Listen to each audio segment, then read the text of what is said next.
Welcome, everyone. This is Joe Dager, the host of the Business 901 podcast. With me today is Claire Brooks. Claire is the president and managing director of ModelPeople Inc, a global branding company offering branding insights and strategic solutions to a wide range of international clients. During this time, she has been using a strategic empathy framework, which she has captured in her new book, Marketing with Strategic Empathy.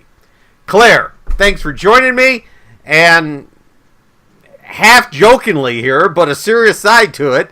You know, I know empathy is a buzzword in the design thinking community, but has it really transferred over to marketing? Joe, thanks for inviting me to talk to you today. I think the design community's been leading the way in terms of empathy, in terms of if you look at the definition of empathy, it's about being able to take the perspective of another person, really step into their shoes. And I think the design community's doing some really interesting research that helps them to do that, strapping on fat suits and pregnant suits and things like that.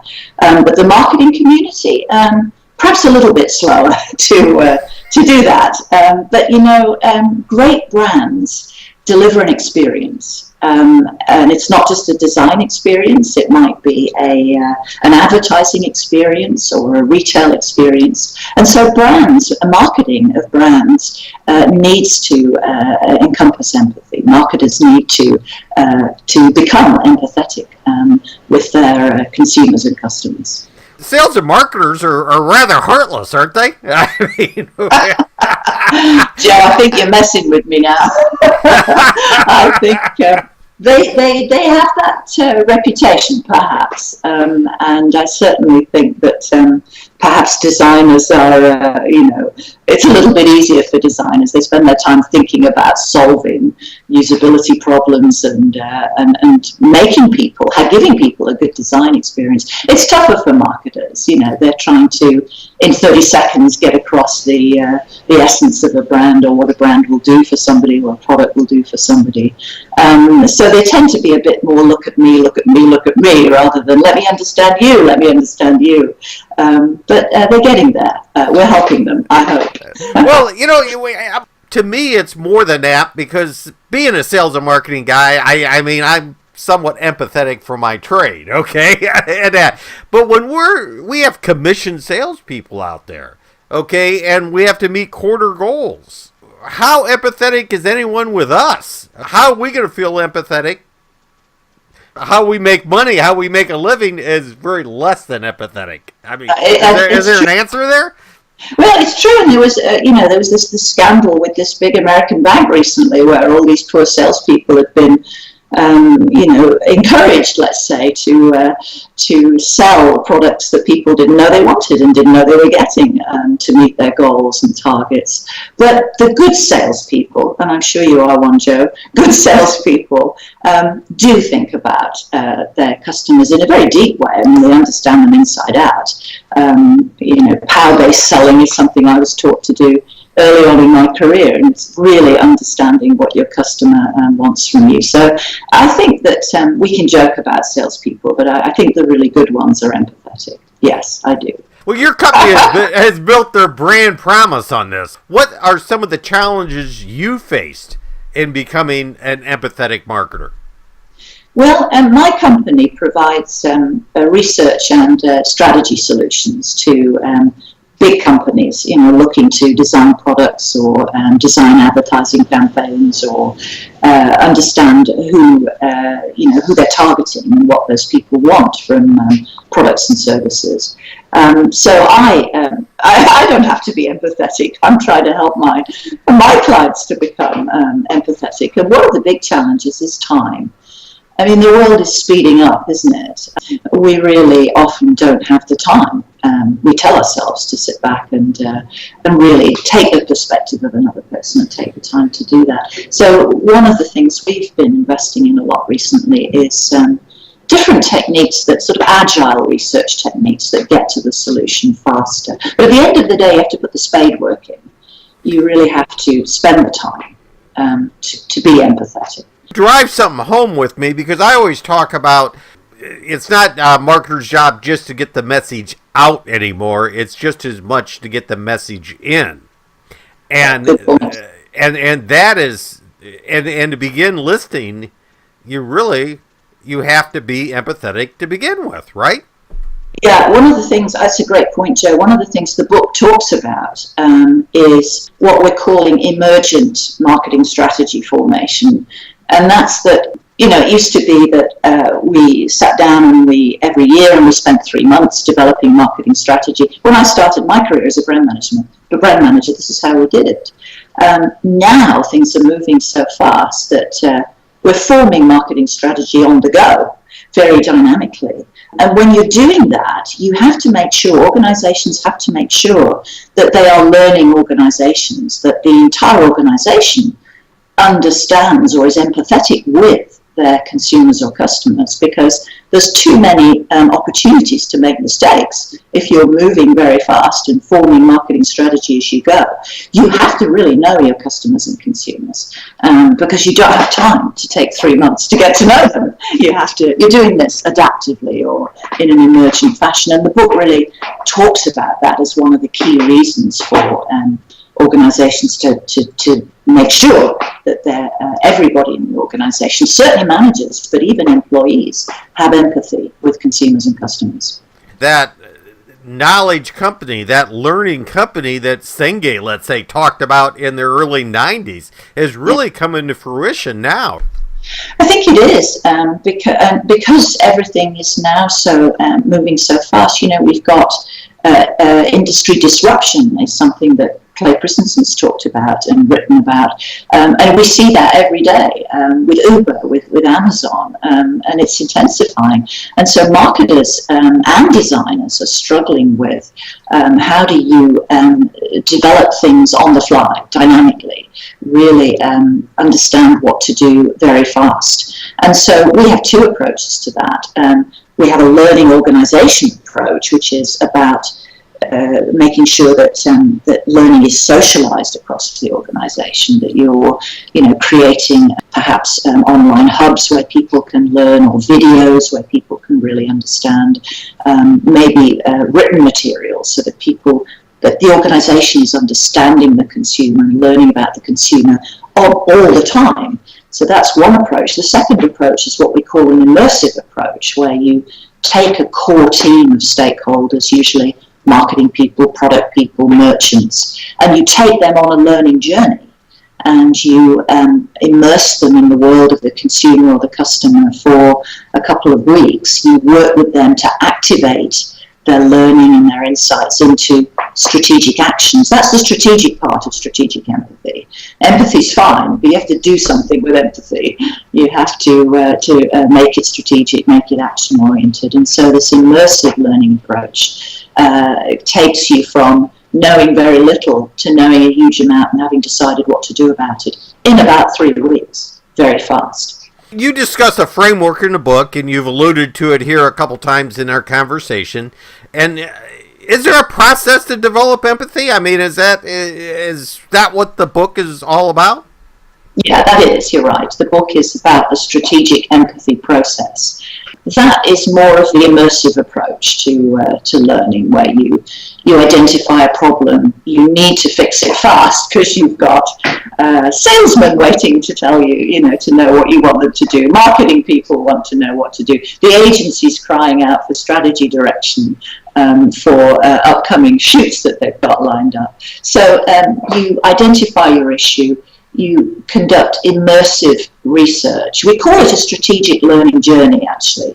It's a process of really using various research tools and techniques to uncover these deep insights, understand very deeply how customers and consumers think and feel and behave, and then going through a series of activation processes to identify key insights and activate those into strategy. Then there's a communication piece, which is, okay, how are we going to tell the rest of the organization about that? How are we going to produce internal communication materials that tell everybody what we've learned, who these people that we call our customers are?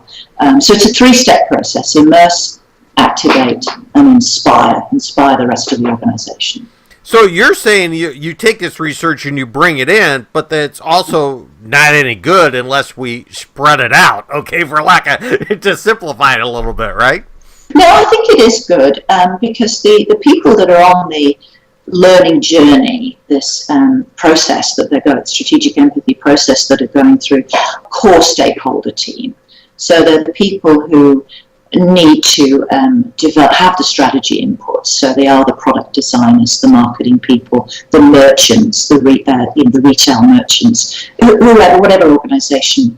It differs depending on what kind of organization you're dealing with. They're the ones who are the sort of front line, the ones who really need to make the initial decisions. But then what does the rest of the organization do? You know, once you've got your strategy, you need to execute strategy. And a strategy is only as good as the execution. We know that. Lots of writers have told us that.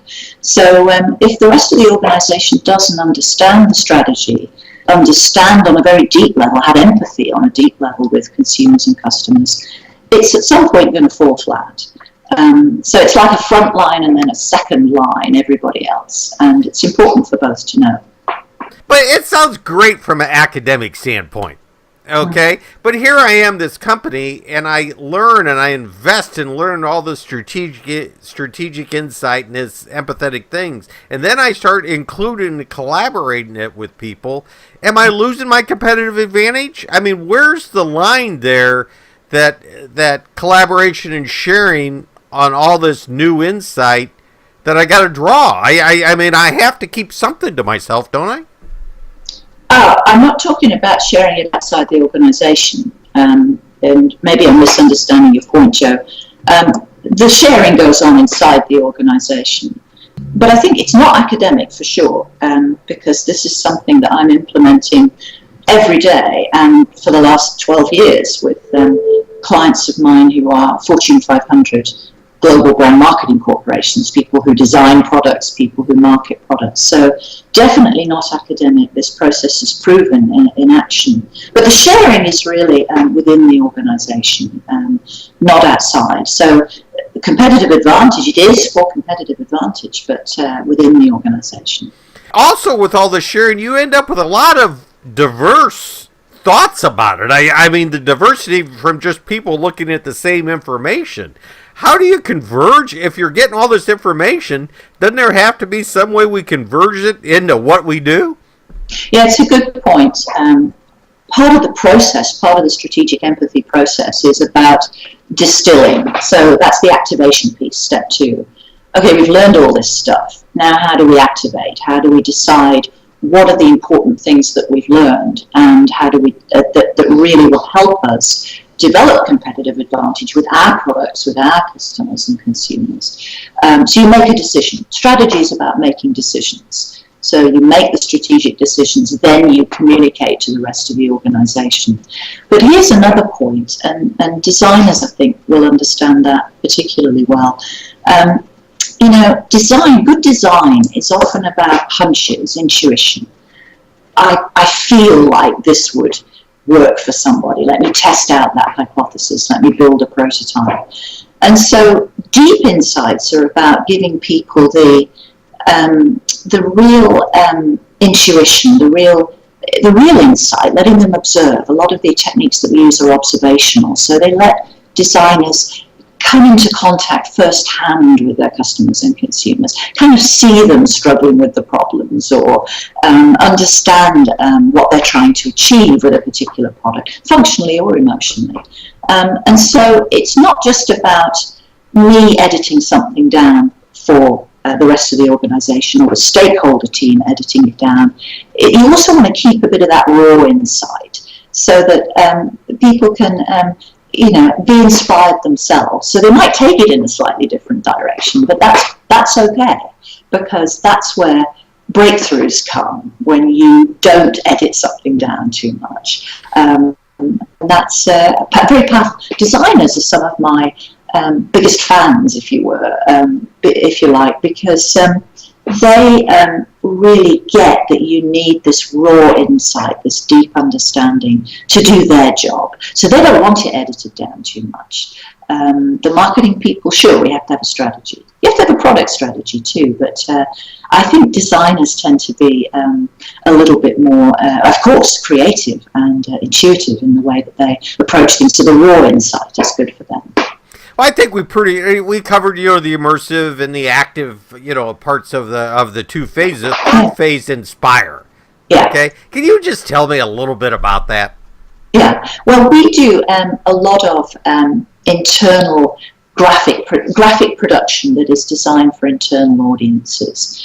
So we're producing tools that executives within our client organizations can use to get across these insights that they've uncovered on a strategic learning journey. So it might be a video of consumers using products, talking about themselves, often very emotionally, because the techniques we use are designed to get at emotional feelings and drivers, and that's where if you can solve somebody's emotional issues or speak to the way that they express themselves or feel about themselves, then you really can design great products and brands. And so video is very powerful, that shows people talking about themselves using products, and we edit that very carefully, often using subtitles or explanatory slides or models or whatever to tell the story. We call this strategic storytelling.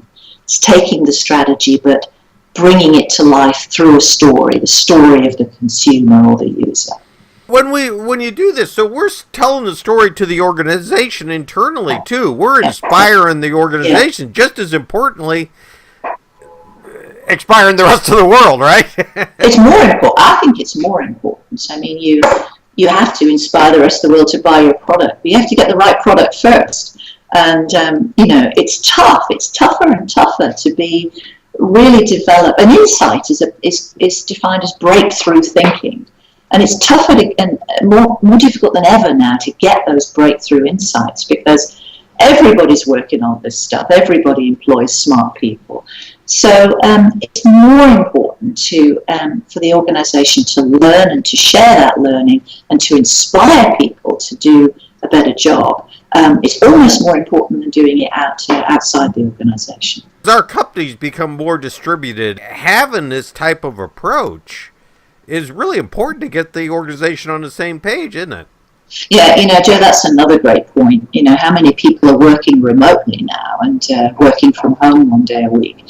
And we're finding this, that it's tougher to make sure everybody's on the same page. And that's where the communications pieces come in, the inspiration comes in. And you'd be surprised how many times clients say to me, you did this great project 8 years ago and we're still watching the video. We give it to every new person that comes on board so that they really understand who our consumers are.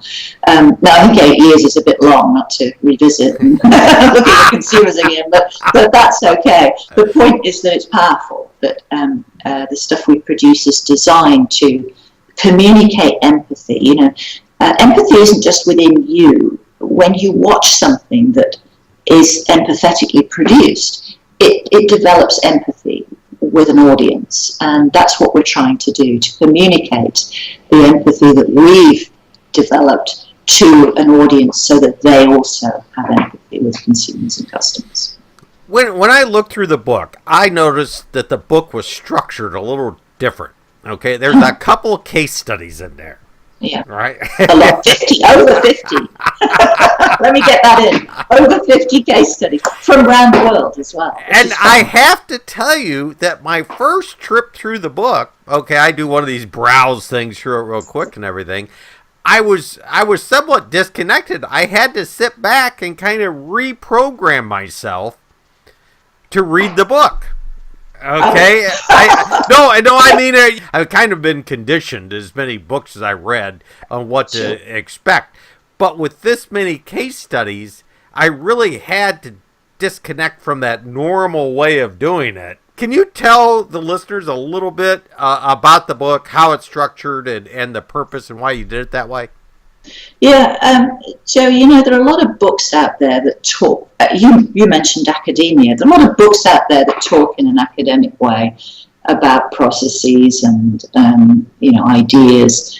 And then you're left somewhat dissatisfied. You're left thinking, well, okay, but how do I do that? And so the goal of the book was threefold. It was to explain the strategic empathy process, how it works. It was to talk about tools so that you can go away and do this. You can apply this. But the third thing was to show how it really works in practice. And so obviously the case studies are obviously anonymous because I can't talk about client confidential stuff. But the case studies really explain how this process works in practice. And so each time I explain an important part of the process, I illustrate it with a case study. And then I have bigger case studies that show how the process works from end to end. And so I'm sorry that you were discombobulated, but the goal was to really to help the reader understand the process, understand the tools, understand how it works. Usually you get one or two case studies or one case study in a book, and it's really nice to be able to look at different approaches, different ways that people applied things. Yeah, I appreciate you said that because I get a bit frustrated when I buy books that it's the same case studies, isn't it? Everybody talks about Apple or Coke or whatever, and I really wanted to show across a huge number of categories. So there's products and services and brands and toys and food and beverage and all sorts of things in the book, automotive. And I wanted to show how this process really works, whatever it is that you're thinking about, whatever product or category you're thinking about. Well, one of the things, I know you work with a fair amount of nonprofits, I think, okay, and you use a nonprofit, I believe, as an example in the book somewhere. I can get the strategic marketing with, or the marketing with empathy and understand that, especially from nonprofits. What can a for-profit learn from a nonprofit when they start marketing with empathy?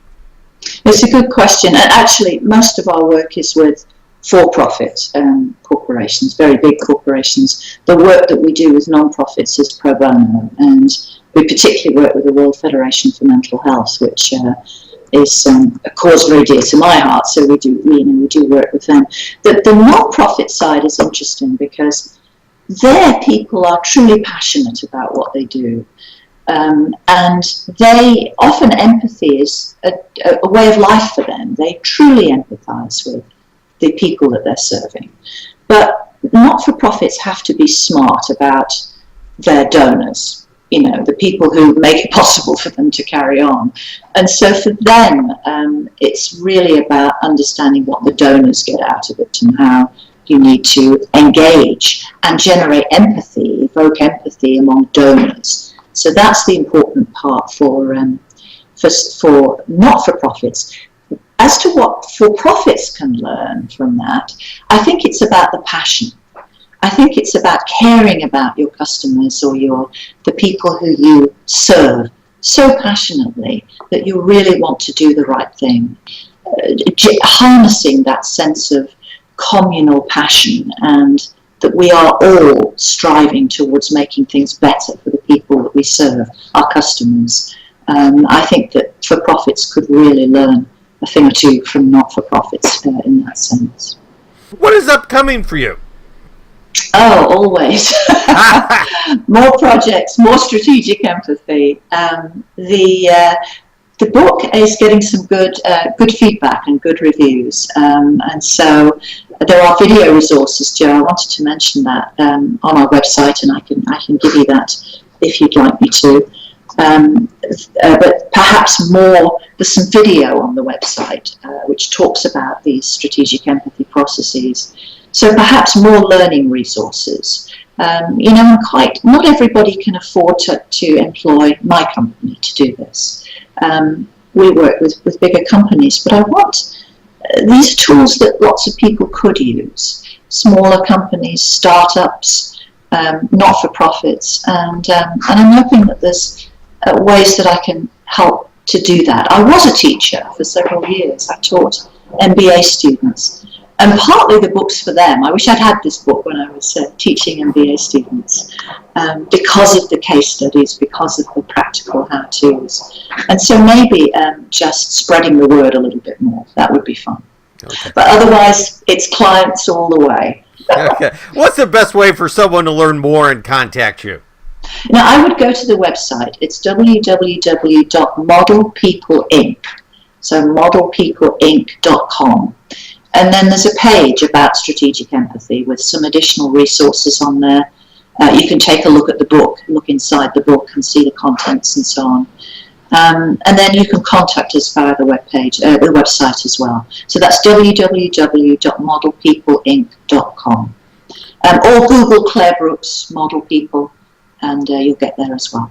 Okay, well, I want to thank you very much, Claire. It was enjoyable. I loved your insight today. This podcast will be available in the Business 901 iTunes Store and the Business 901 website. So thanks, everyone, for listening. Thanks, Joe. Good to talk to you.